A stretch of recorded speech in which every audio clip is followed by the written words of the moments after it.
Hi, let's continue our journey on buying parts. Today we're going to talk about buying parts online.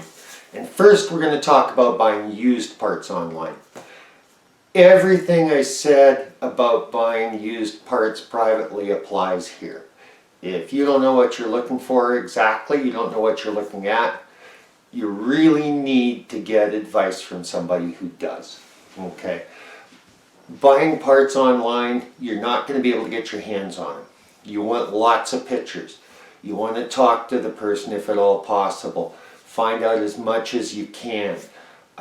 Get somebody who really knows the kind of product you're getting to look at the pictures, get the advice, and everything else.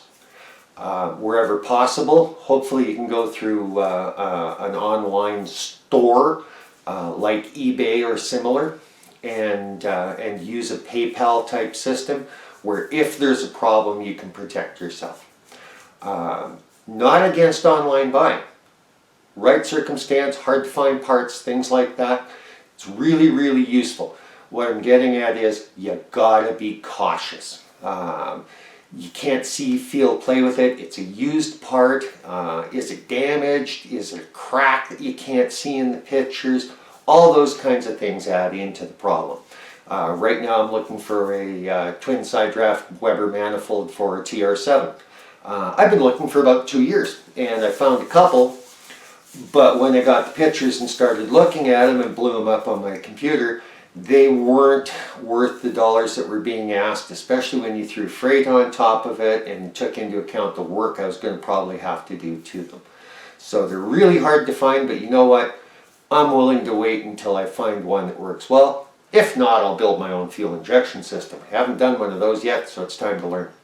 But the big thing on buying used parts online is do your homework. Make sure you're getting a good deal. You're not overpaying. Make sure you know what you're paying for freight. If it's coming from another country, duties, all those things come into consideration. And if you don't know for sure what you're looking at or what condition it should be in, get advice. That comes back to joining clubs and associations and groups and stuff like that within the car culture that we talked about. But really, really important. So, used parts, that's about all we can talk about. It's really a buyer beware zone.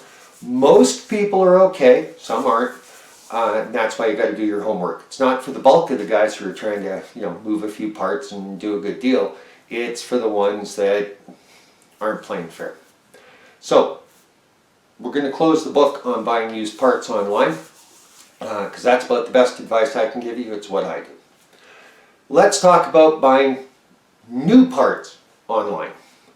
I'm a big believer in day-to-day stuff for my regular cars, stuff I can get off the shelf. I buy local. And the reason I buy local isn't anything against online, it's because I like to support local. The other part of that when you're starting out is, it's really good to get to know the guys you're buying your parts from because they're good for advice, they're good for problems. If you buy the wrong part, they can get you an exchange right away. They're generally really good people to work with, especially when you find somebody you're comfortable to work with. But if it's oddball, if it's something you're not in a rush for, online makes a lot of sense. If you're using any of the major companies, Rock Auto or Summit or Jags or any of those guys, it's good stuff. But again, we come back to, if it's regular day-to-day stuff, make sure you know what you're buying.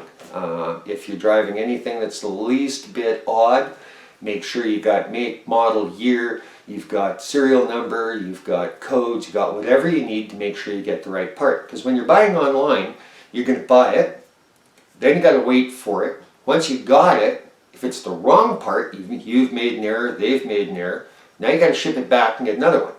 So it eats up a ton of time. Yes, you can save some dollars. And if time's not important and 15 or 20% less is more important, then it's a great way to go. If it's odd stuff, and again, I'll use my TR7 as an example, I wanted to get a different brake distribution block for it to change the brake setting. And I got it from a company on the east coast of the United States. Good company, not a problem with them. Took about a week to get it. I hate waiting. went to install it and discovered damaged threads. Now these guys were really good. I got a hold of them, told them the problem, sent the part back, they refunded me, and I went a different route to get the same effect. But they were really good, and I'll deal with them again. And buying online isn't a bad thing. But again, you have to do your homework. Make sure you know what you're getting, you know you're dealing with a reputable source. Like I said, the big companies aren't a problem. But you know, I get into with odd cars, I get into smaller places and things like that.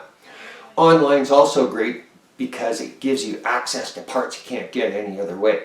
For the 49 Chevy, both window regulators are shot. Truck's 70 years old, they're rusted solid, they won't move. I need a pair of window regulators.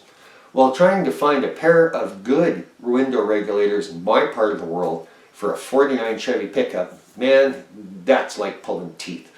But I can get online and I can buy new ones for 39 bucks a piece. I'm buying them. End of discussion. It's easier. I can't buy used ones for that price. I've already checked it out. They're good quality from a good supplier, and I can have them in about a week. So when the time comes, we'll order them up and get them in. If you've got something newer that isn't regularly found, same type of deal. It can be a lifesaver. In performance parts, especially the more technical you get into, the higher performance, it can make a lot of sense and save you a ton of money. But again, do it on a credit card, make sure you do it right, make sure your information's right. If you make the mistake, it's on you. If they make the mistake, it's on them. And they have good tech lines, some better than others, but they've all got good tech lines, and you can get some good advice. It doesn't replace the face-to-face, I'll be honest with that. You got a good parts guy working with you on high performance stuff who's been there, done that. It's real tough to beat that, and there's a dollar value involved with that because it keeps you from making mistakes. But online works well on new parts, hands down. But again, know what you're buying, make sure you're getting the right stuff for the application, do all your homework, and when you order, use PayPal, use credit card, so that if there is a problem, you have something to fall back on. So, great source of stuff. Like I said, I always try and buy local. If I can't buy local, I'm online like everybody else. And it's a really exceptional resource, especially if you're playing with something that's a little bit different. It can be a lifesaver.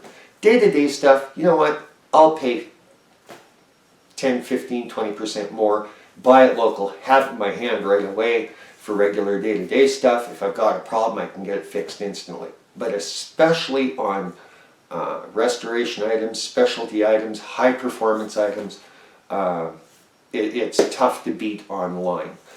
But you got to call it the way you want to see it. But again, caution's always the word. So buy online, I do. Lord knows my wife does, but that's got nothing to do with cars. And it's a great source. But do your homework, especially on used stuff. Do your homework. New is new. Used, there's a lot of variables. And I like to stick with the majors. But again, because I play with weird cars, I end up dealing with some small companies. I haven't had a problem. And service has been good, advice has been good. So I do recommend it, and I don't avoid it. So that's my scoop on buying online. Works well for the right circumstances, for sure. That's all for now on Bits and Pieces, and we'll be back soon talking about parts cars. So we'll see you then. Take care.